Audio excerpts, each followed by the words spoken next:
And we've got Ken Schulz sitting down just in time to do the last bit of weather for us. It's been a busy morning for you. Thanks for getting out here. That's fine and dandy. To add to the list of flash flood warnings, and again, we do have an incredibly long list, but Washington, Greene, Marion, and Taylor counties, flash flood warning until 9 o'clock. And as I mentioned before, most warnings really will expire about 9 o'clock. And there's a large part of southwestern Indiana, central and western Kentucky, including the Louisville area, Jefferson County, under flash flood warning until about 9 o'clock this morning.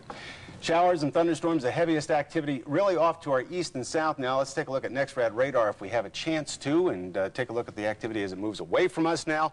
Still the potential for some severe weather in central Kentucky and some flash flooding there as well. So keep that in mind through the next couple of hours. But the worst of the weather is past Louisville now to our east and south, as I mentioned. Areas to our north and west really shouldn't have to worry about any additional severe weather here this morning. Even though we are under a tornado watch, I don't expect any problems here this morning. Flash flood watch continues throughout the day today. Our forecast, rain and thunderstorms, some of those will be heavy, high temperature 75. That rain should be diminishing tonight. Low 55, and tomorrow, even though a cloudy day, at least initially, it's going to be better with a high about 70. All right, and again, we had no major problems here in the city with flooding. We've got some live pictures from 7th and Hill to show you. Be careful, though, out there. The road's still very wet this morning. Better than it was at 5:30 this morning, and we'll keep you posted on the weather all day today on the News Channel. See you back here first thing in the morning. Outside. Well, Kentuckiana got pelted again this morning with another round of thunderstorms this morning. Nothing quite like yesterday morning, but enough to cause a few problems. Our Chris Turner is out there live this morning with the latest from 3rd and Eastern. Chris?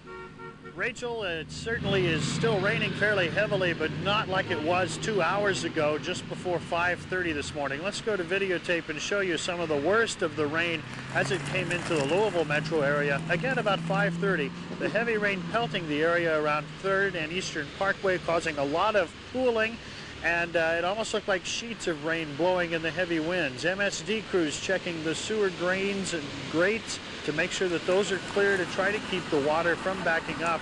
And in the end, it was not that big of a problem as far as flooding of viaducts this morning like yesterday.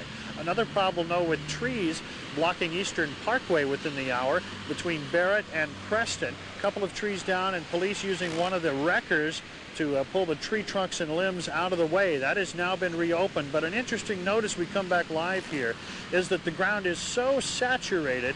We're told by some tree experts that it's a situation where those big old trees like you'd find along Eastern Parkway and Cherokee Parkway and all of that, the ground just can't hold them with the water, and because they're so heavy, and good potential for them to fall into the street or onto some cars or homes today. So keep that in mind as well. But so far, it's letting up just a little bit. Rachel, back to you. All right. Thank you very much, Chris Turner, for your job this morning. Good job. Time now to check out the roadways this morning and see